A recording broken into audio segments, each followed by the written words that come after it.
Kaleshwaram project.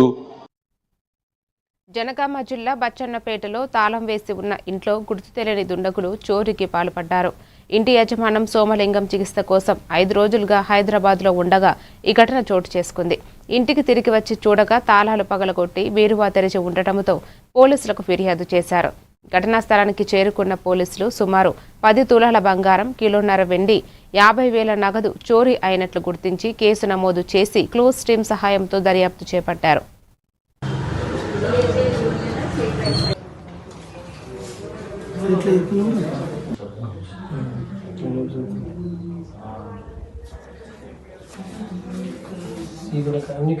నేను హైదరాబాద్కి వెళ్ళిన గురువారం రోజు లేను. శుక్రవారం నైట్ 9 గంటలకు రాగానే ఇంట్లో మొత్తం డోర్స్ ఓపెన్ చేసి బెడ్రూమ్ డోరు, బీరువా మొత్తం ఓపెన్ చేసి ఉన్నది. అప్పుడు సార్ వాళ్ళకు ఎస్ఐ సార్ వాళ్ళకు ఫోన్ చేయగానే వచ్చి చూసారు.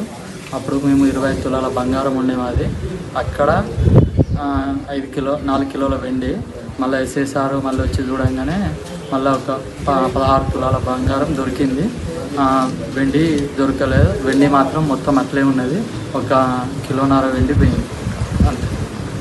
బంగారం 10 తులాల బంగారం, వెండి కిలోన్నర వెండి, క్యాష్ 50,000 రూపాయలు పోయింది.